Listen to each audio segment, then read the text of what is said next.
Okay, we are live. Hi, this is William Ramsey. Welcome to William Ramsey Investigates. On today's show, I have a very special guest. His name is Mark Gaffney. He published a book back in 2012 titled Black 9/11, Money, Motive, and Technology. And it's about the 9/11 event. He goes into great detail about a lot of the suspicious things that happened prior to September 11th, 2001. This is not Mark's first book or only book. He's also written Demona, the Third Temple, also a novel titled Never Summer, and Gnostic Secrets of the Essenes and the Initiatory Teachings of the Last Supper in 2004. Also, the 9/11 Mystery Plane and the Vanishing of America, 2008. And then recently, Deep History and the Ages of Man, published 2020. But we're going to talk about this very interesting book. I'm familiar with some of the topics that he talks about, but he can talk about that more in detail. So the title of the book, again, is Black 9/11, Money, Motive, and Technology by Mark Gaffney. So Mark Gaffney, welcome to the show. Very happy to be with you, William. Awesome. Well, great. Thanks for agreeing to the interview. For people who may not have heard your name or some of your research into 9/11, can you talk about your background and kind of what led you into the field of 9/11 research? I came late to it around 2006, and somebody passed me a copy of David Ray Griffin's book, The New Pearl Harbor, and that got me interested. And also, I heard about a report of that tritium had been detected at the World Trade Center site after the September 11 attacks. And my first book was a study of the Israeli nuclear weapon program, Demona, the Third Temple. And, that background keyed me in. And, my ears perked up when I heard about tritium being detected at the World Trade Center because tritium does not occur naturally in nature. It's not a natural isotope, and it is produced in nuclear reactors and in nuclear explosions. So, and it's used in fusion weapons. So, that kind of got me going too, although I did not discover any new evidence of that nukes might have been used on 9/11. I'll just clue in your readers right now that I have since evolved in my thinking, and I now believe that probably was the case. We can talk about that later if you want. But Sure. Anyway, let's start the discussion about Black 9/11 right at the beginning. Okay. The first impact of the World Trade Center 1 was by Flight 11, and it hit the 95th and 96th floor of the North Tower. That just happened to be the offices of Marsh & McLennan, a firm that ended up later on the Security and Exchange Commission's list of 38 suspicious companies that may have engaged in insider trading and other security, criminal activity on 9/11. Marsh & McLennan was run by the son of Hank Greenberg. He was the head of AIG. And I mean, when you start looking at all of the interconnections here between that first impact, the site of Marsh & McLennan, those offices, and the Greenberg Empire, there's so many connections. And to me, what's really shocking is that the 9/11 Commission did not follow up on any of this. Right. They had all these suspicious connections, and they just gave a pass on all of it. Yeah, what a surprise, right? Yeah, well, I mean, there was a lot of things that they talked about. Yeah. Go ahead, please continue. Okay, well, the first 3 or 4 chapters of my book, I review some of these connections. One of the whistleblowers that has come forward on this is a guy named Richard Grove, who worked for Silverstream Software. And what they did was internet connections. They were producing software to enhance and augment, what was available at the time for these financial outlets and insurance companies to give them greater connectivity throughout their own business world network. And he had a contract with Marsh & McLennan from 2000 on. That's when they inked the deal to do this for Marsh and McLennan, and they were going to be hyperlinked with AIG and this whole Greenberg empire.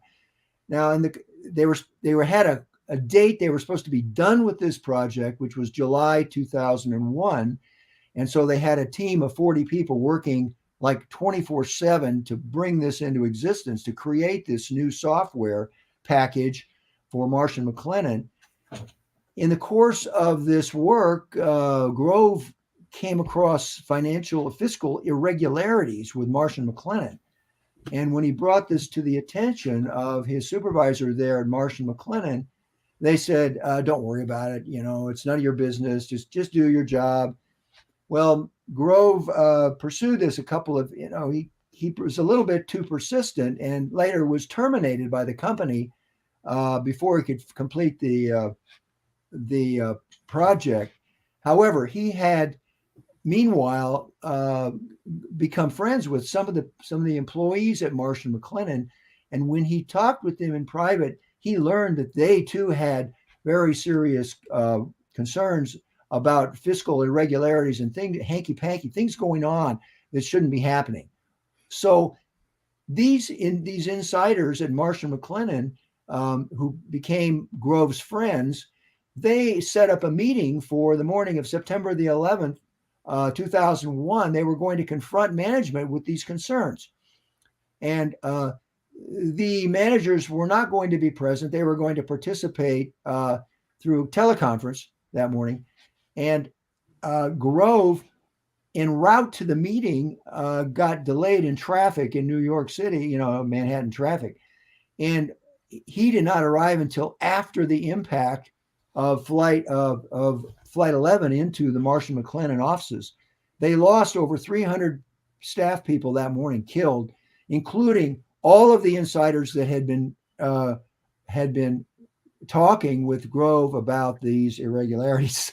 So, they were all dead, and the management never showed up for work. They were going to participate by teleconference. So it's almost like, right. It's almost like what happened at the Pentagon, where the whistleblowers are angry, but they get hit by the plane, right? So the yes, well, accounting at the Pentagon firm, we had, you mentioned, yeah, the accounting, and it wasn't only the accounting firm; it was also the Office of Naval Intelligence, which is had just moved in to that part of the building about a month before, and there's reason to believe that the Office of Naval Intelligence was engaged in a deep investigation of criminal activity by members of the Bush administration involving money laundering and illegal deep covert operations that involved Russia. And this went back to the 90s, apparently, according to the source that I cover in one of the chapters, chapter 5 of the book, called Collateral Damage. Now this is a whole nother story, but it's important because that's all.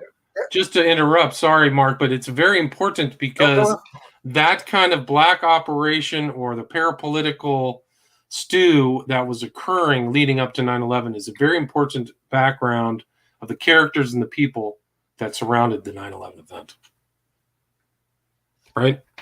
I spent a whole chapter in the book looking into this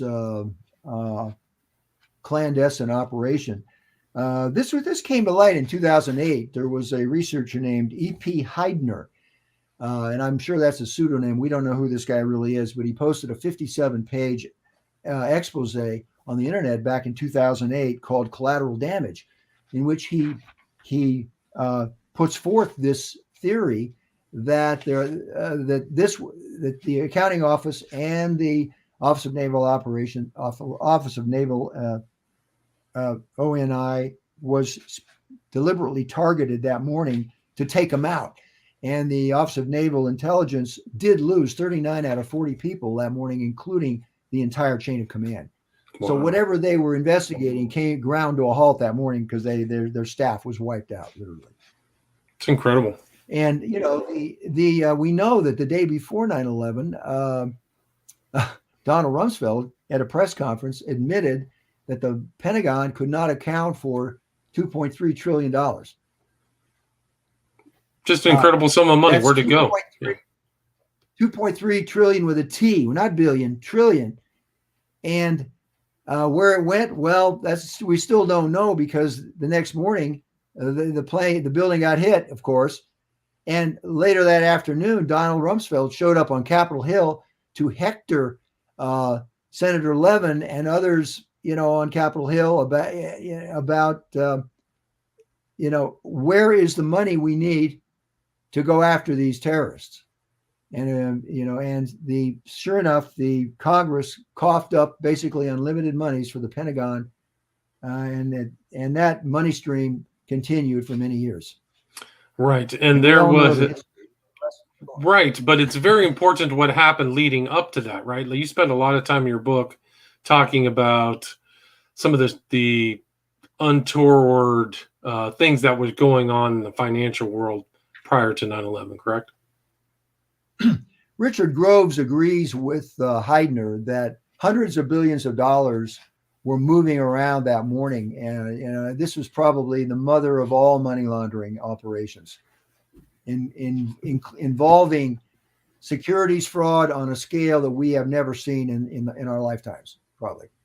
And several major securities firms were basically wiped out that morning.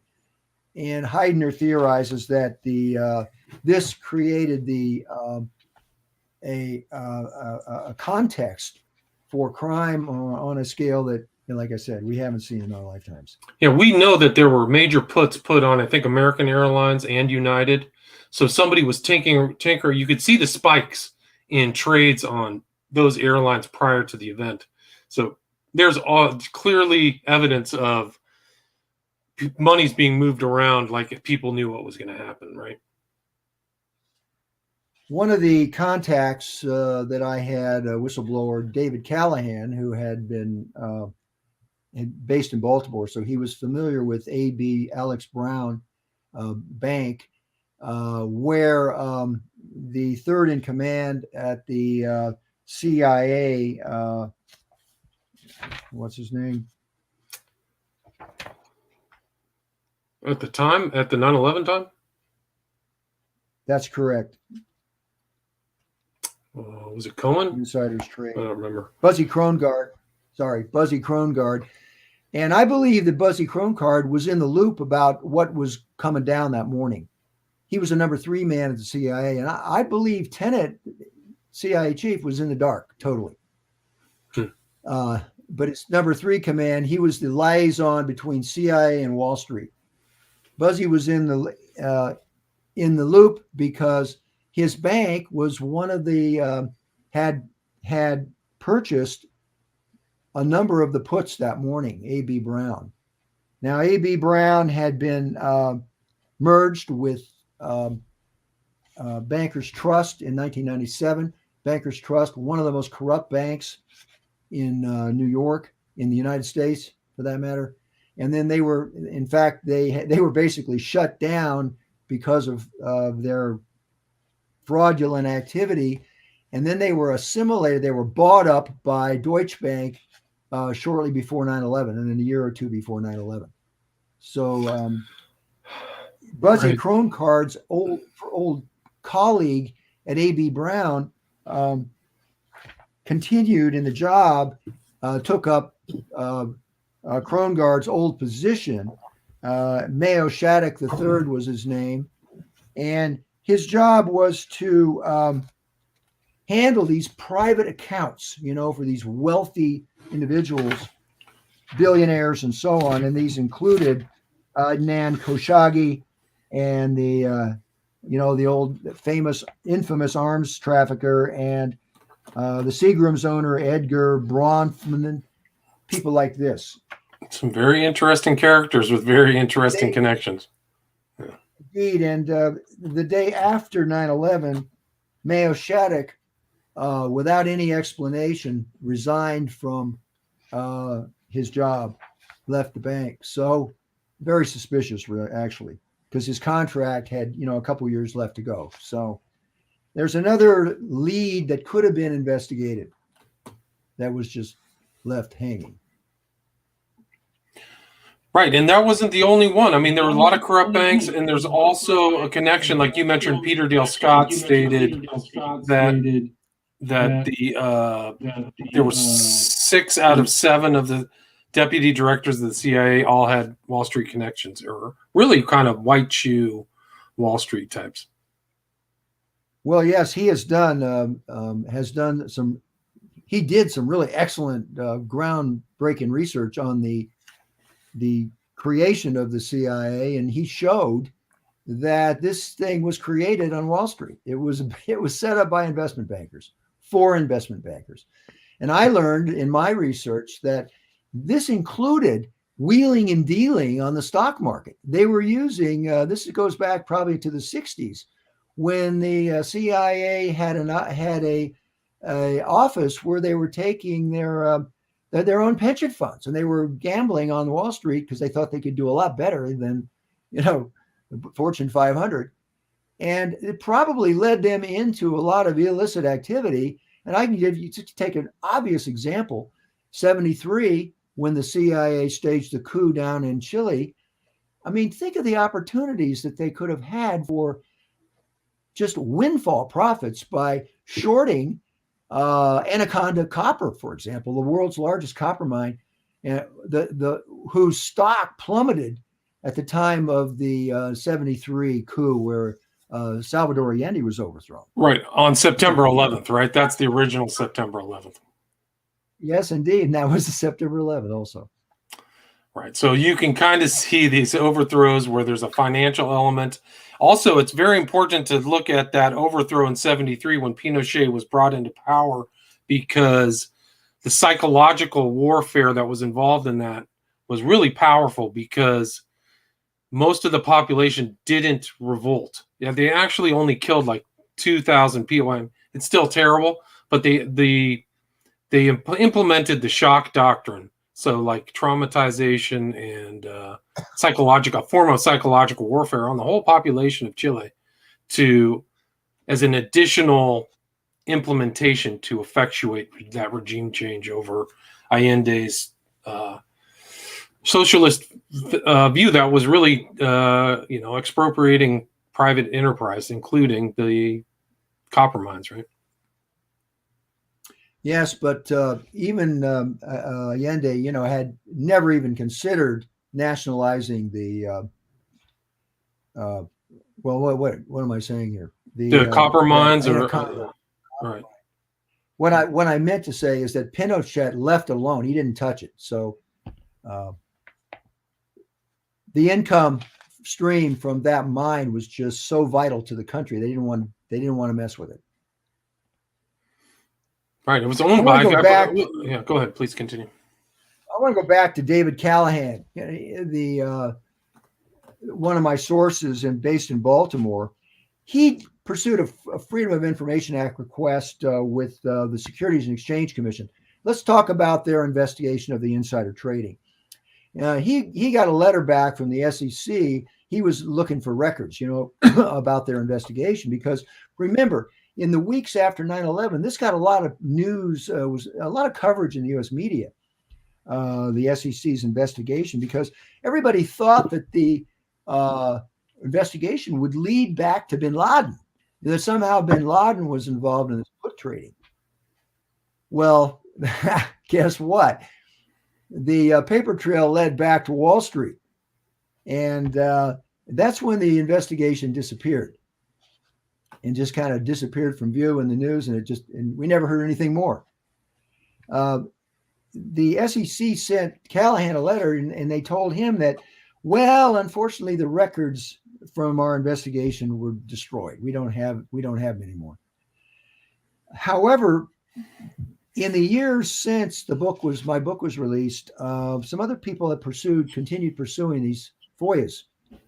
And we know now that the SEC actually did have the records, and they had a complete paper trail of the put options trading before 9/11, and they know who these players were, and they simply buried the evidence. And all of those put options were exercised, meaning the cash payouts were made.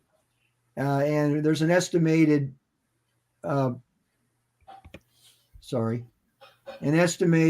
was my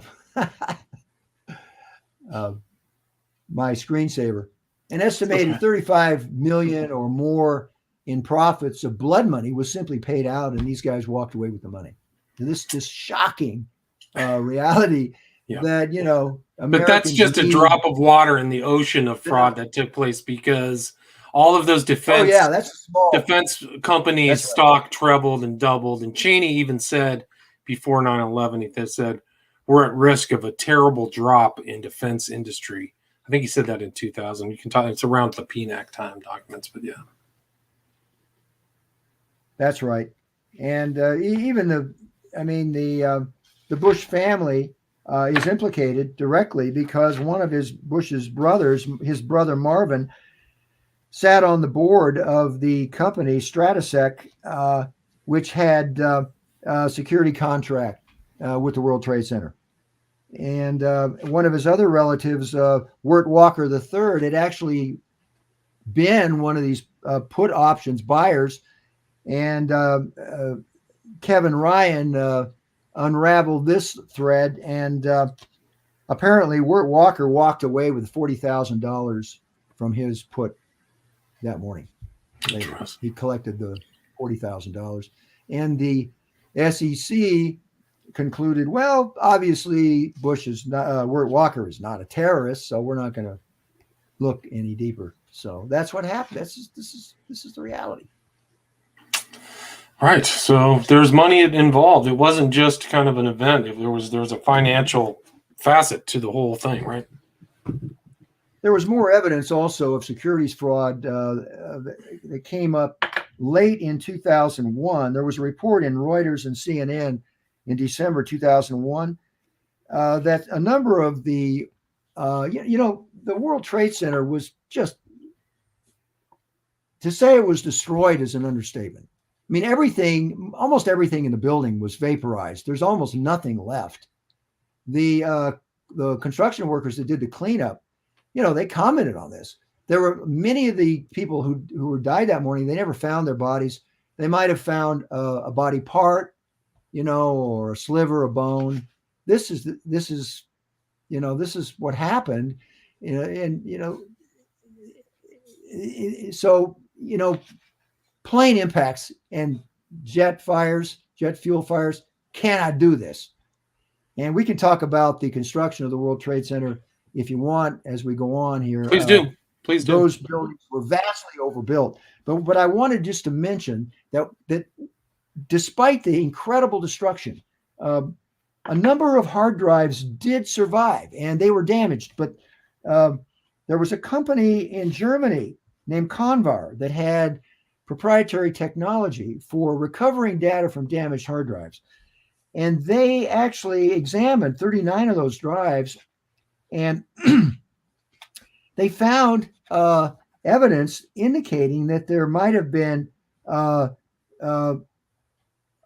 untoward activity underway. We had hints of this also, that this was going on from a number of sources, but they actually found evidence that large sums of money, as much as 100 million, was being rushed through these particular hard drives.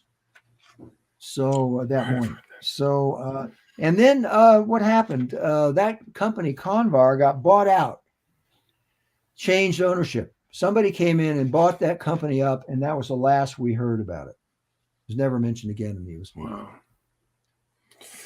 Yeah. It's crazy. I mean, you can talk about Kroll Associates and all these other kind of quasi intel national security companies that were there on site. So yeah, it's that whole place was very strange. And Building 7 had all kinds of national security, what is it? Kind of like FBI offices and things like that too, right? That's right. And CIA office in there, and also there was a major, I think 2 floors or 3 floors, was the Securities and Exchange Commission. And they had all the records of their ongoing investigations into corporate fraud and criminal activity in there. Those were the 3 floors that were that burned that burned out that morning. It burned out that And morning and then it dropped. Wow. Yeah. yeah, and all that evidence, all those files on all those corporations, went up in smoke. And a lot of those investigations were simply dropped after. So it was very convenient for corporate America, to say the least.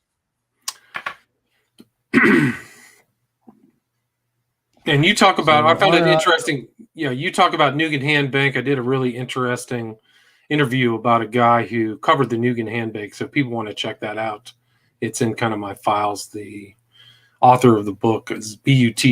That's his last name, but you can check that out. Let me see if I can remember what the title of it is. Send me a link to it. I'll look at it. I will. I'll put it in the show notes right now. Yeah.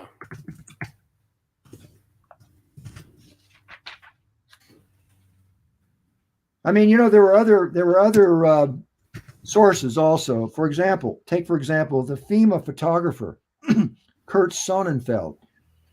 He actually descended that morning on the day of 9/11 down into the ruins of Building 6. He was a photographer, and they were able to get into the U.S. Customs vault in the basement through the wreckage, and they found the vault had been completely cleared out. It was empty. Right. Wasn't there supposedly a bunch of gold in there? Well, it was gone. Yeah, whatever was in there was gone. And his report posted in 2009 pointed to foreknowledge and is actually pretty strong supporting evidence for what Heidner was proposing. That, and also Richard Grove, that there was massive security fraud underway that morning. Right. And other criminal activity. And Sonnenfeld actually, he was harassed after he went public in 2009 to the extent that he and his wife had to leave the country. He ended up down in South America. I remember that story. That's right. Here's the and for that thing matter, where I interviewed. Sorry to interrupt, Mark, but here is the Merchants of Venice. It's all about. And he was actually found. This character was found. He found him in Idaho, alive. So go ahead and just give us a thumbnail about this guy again. Well, it's a story about Nugan Hand and that they really had no assets. They were just a huge money laundering operation, taking money from the Golden Triangle and other sources and paying people out like a big Ponzi scheme. And then it all, it all unraveled in time. But yeah, it's an interesting interview. He's written this book. Yeah. What's that? Yeah, the owner of that bank just dropped out of sight. The guy who founded it, right? Right. He found Michael Hand in Idaho. So he changed his name, went under a different name, and he's passed away. But it was a very sketchy operation. People died. And it had a lot of deep state, politically connected people involved in Nugan Hand. It was a huge scandal. So that was one of the platforms used by the CIA to finance covert operations, and meanwhile, and the very platform itself was a total scam. So, right from the beginning, yeah, Nugan Hand was a complete scam from the beginning. It wouldn't be the first time. You talk about Wachovia Bank. You have all these banks that are just dirty. Even AIG was dirty, wasn't it? I mean, I think a lot of these guys are involved. There's a lot of unanswered questions about AIG. They got the biggest bailout at that time in history, and we still don't know, what went on. It's so corrupt. I mean, 2008, the selective bailouts of certain companies, and then the ones that didn't get the bailouts died. Like my bank croaked. It was Washington Mutual. Bear Stearns didn't get money. So these these bailouts are means of consolidating power, yeah.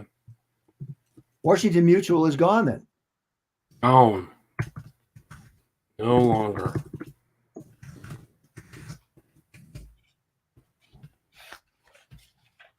We had I asked because we had an outlet here where I live, but now that I think of it, I haven't seen it lately.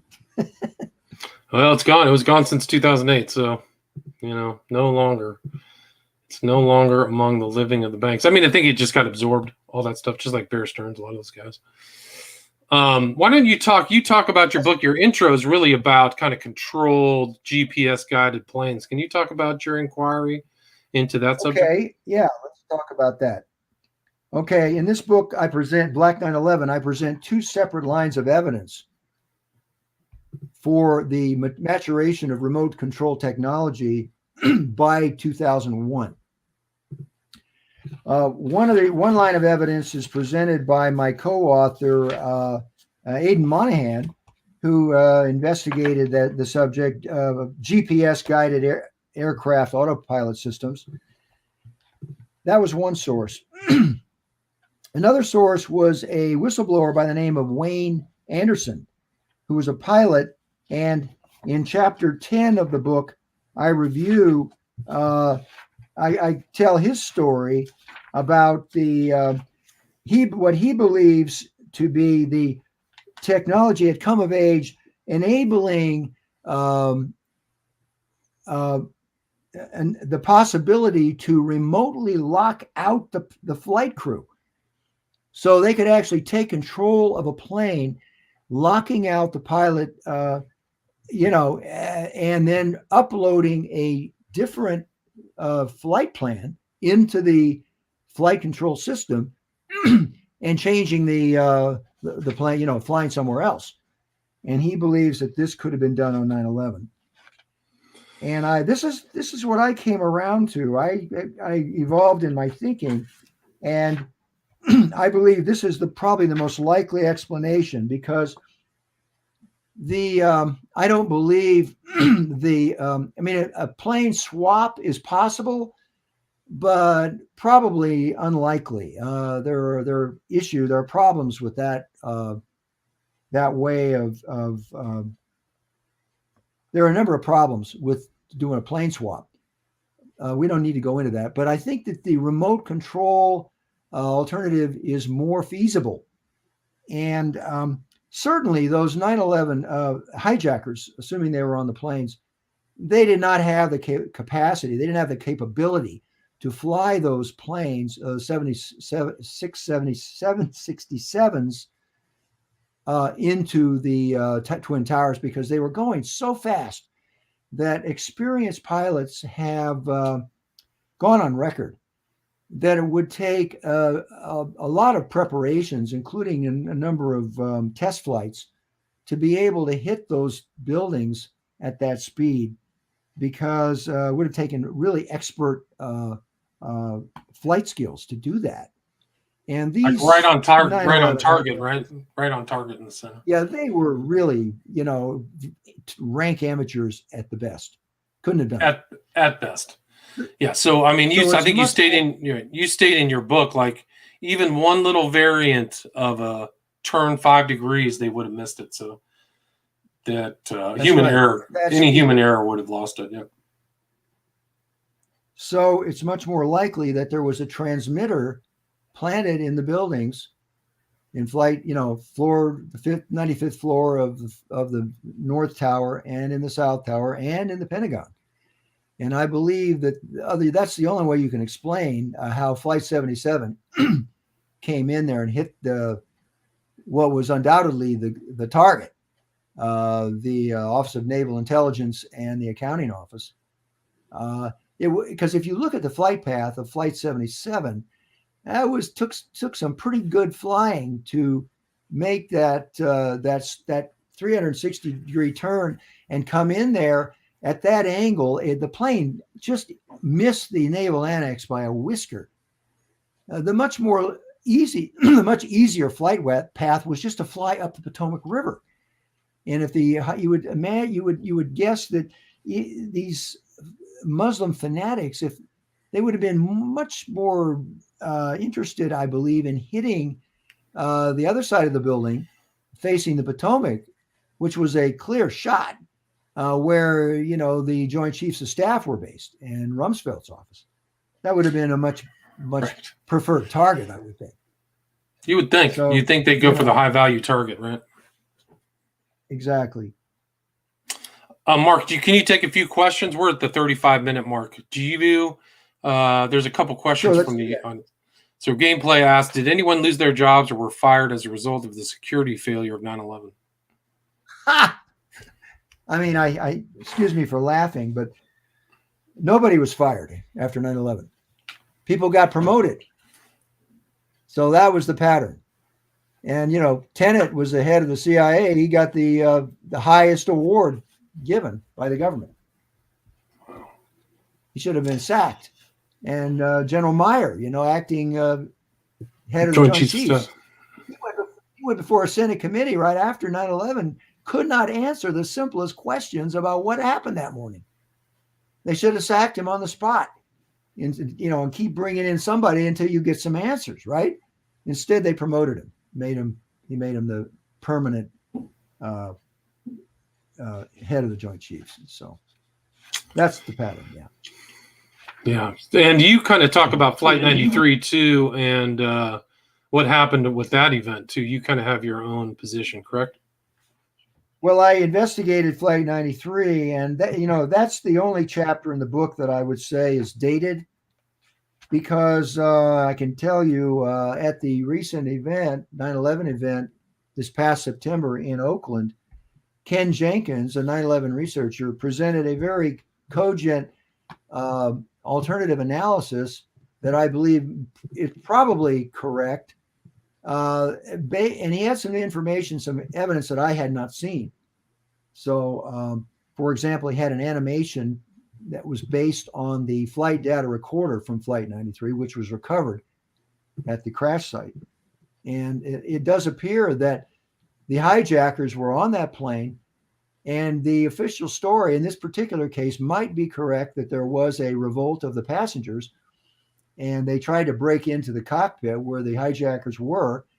And apparently that plane, according to the flight data recorder, it came straight down and that kind of a trajectory can account for the lack of visible debris on site there. We've had other crashes where the planes came straight down. It's a much different pattern of debris than most crashes, where they're trying not to crash, Right. And it's a whole different type of pattern of. But this also supports the remote control theory, because for some reason, I would think, my conclusion is that for some reason, they were not able to take control of that fourth plane, Flight 93. And we saw the result. You had hijacker at the helm, flying all over the countryside, weaving around, not really knowing what they were doing. And that is in sharp contrast to the other three flights that, made beeline trajectories toward their target, which points to remote control. Right. And there's a lot more in this book. You go into the background of MENA. You talk about the NSDD-66 asset stripping of Russia. So there's a lot more of the, information that is the background of really kind of the financial skullduggery that led up to 9/11. Is there anything you'd like to add or anything I missed before we wrap up the interview, Mark? No, I think we've covered quite a lot. There's plenty more to talk about. We didn't get into the World Trade Center, demolition, but we can do that another time. We can do it another time. And what do you have a website, or is there a social media way if people want to reach out to you? Well, I'll give you my email address if you want to post that. I don't mind if people email me. Sure, if you can give me I'll put it in the show notes. Okay, that's Mark, M-A-R-K, H, middle initial, as in Howard, last name Gaffney, G-A-F-F, as in Frank, N-E-Y, Mark H. Gaffney, one word, all one word, at earthlink.net. You've had that email address for a long time, I can tell you that. That's one of the early internet I don't want to change it, Yeah, don't blame you. It's too inconvenient.